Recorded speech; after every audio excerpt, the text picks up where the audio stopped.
Glycerine की एक बूंद गलती से उसके जूते पर गिर गई। जब तक उसे एहसास हुआ कि कुछ गड़बड़ है, उसके पैरों के नीचे से सफेद धुआं उठना शुरू हो चुका था।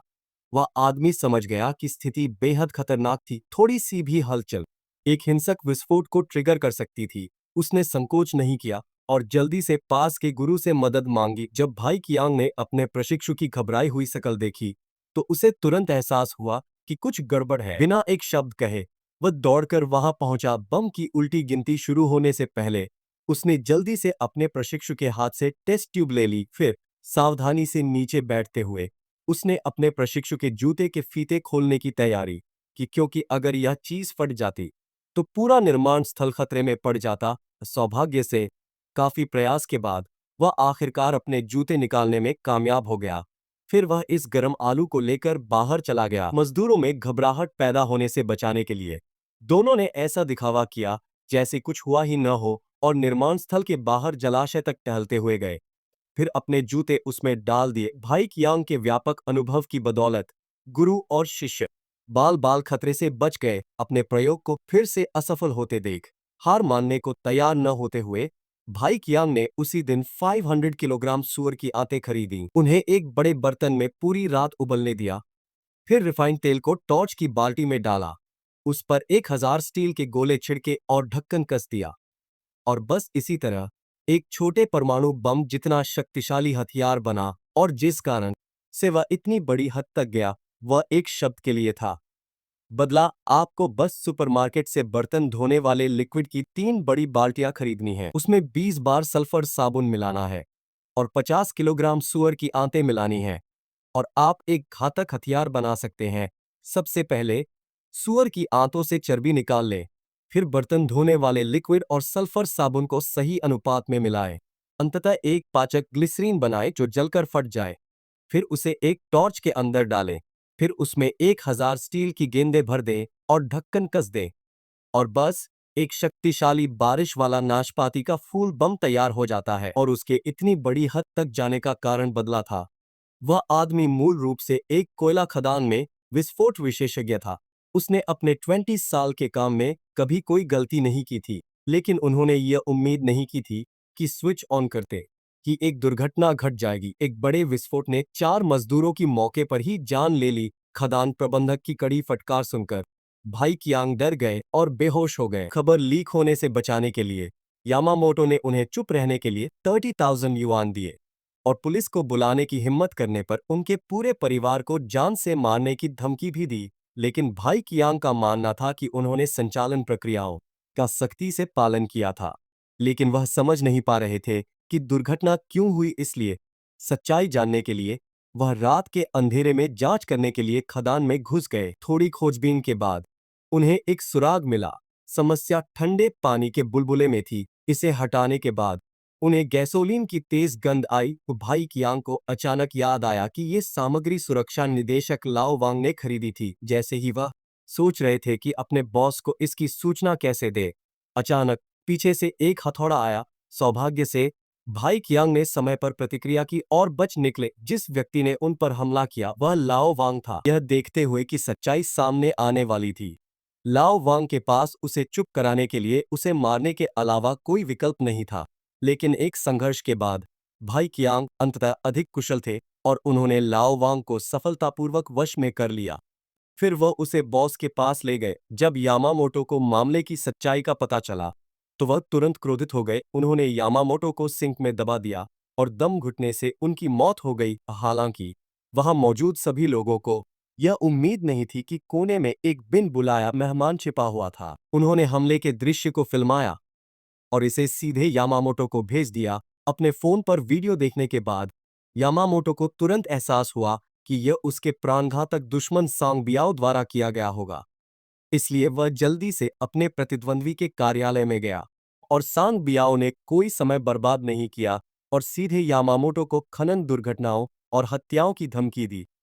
यामामोटो को 7 कोयला खदानों के एजेंसी अधिकार सौंपने के लिए मजबूर किया। लेकिन यामामोटो ने कभी उम्मीद नहीं की थी कि भले ही वह दूसरे पक्ष की शर्तों से सहमत हो, इस कपटी आदमी का उसे जाने देने का कोई इरादा नहीं था और वास्तव में अपने कैबिनेट में एक टाइम बम छिपा दिया। हालांकि यामामोटो भागने में कामयाब रहा।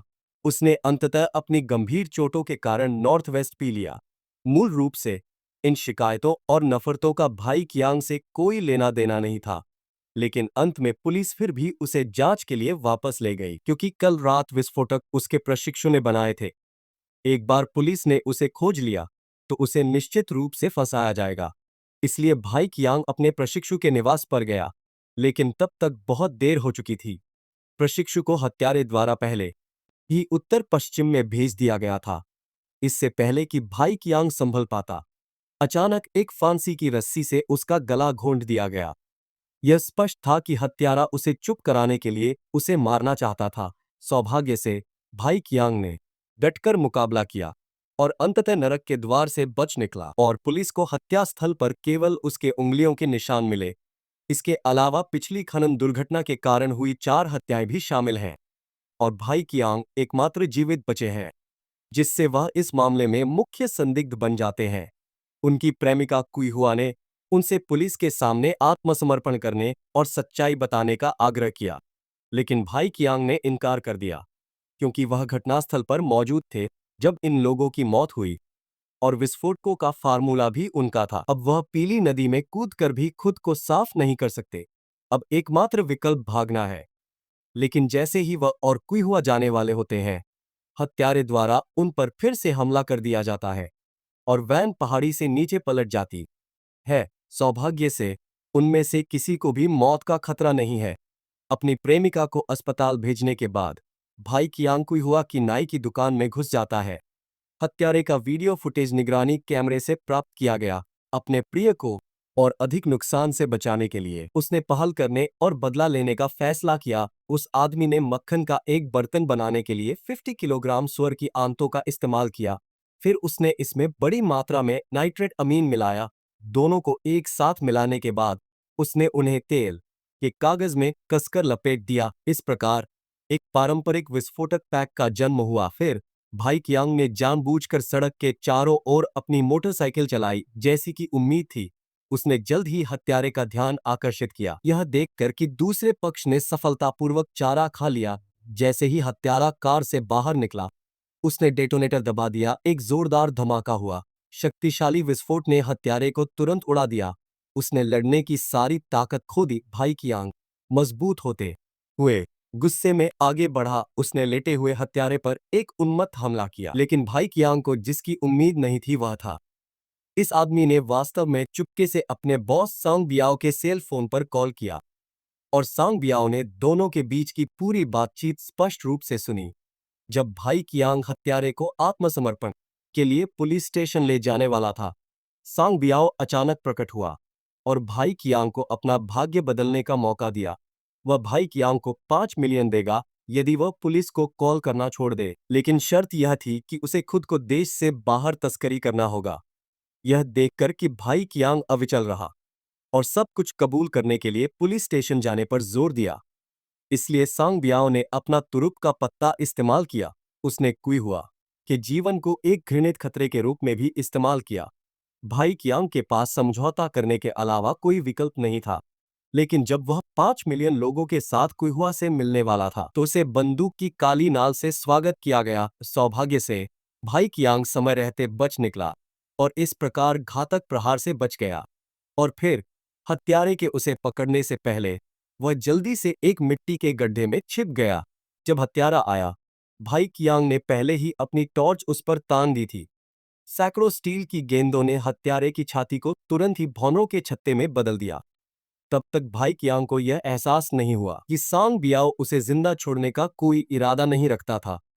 इसलिए क्रोधित भाई कियांग ने एक बार फिर डायनामाइट की दर्जनों छड़ें बनाई। सांग बियाओ से मौत तक लड़ने के लिए तैयार और फिर दूसरे पक्ष को बुलाया। मिलने की जगह पर सहमति होने के बाद उसने डायनामाइट को विभिन्न जगहों पर छिपा दिया। दृश्य के कोनों को पहले से ही देख लिया गया था। जब सांग बियाओ अपने आदमियों के साथ बल प्रदर्शन करने के लिए पहुंचे, भाई कियांग ने बिना किसी हिचकिचाहट के रिमोट कंट्रोल दबा दिया। जैसे ही एक हिंसक विस्फोट आकाश में गूंज उठा, सांग बियाओ और उनके सभी लोग उत्तर पश्चिम में भेज दिए गए। फिल्म यहीं समाप्त होती है। अगली बार मिलते हैं।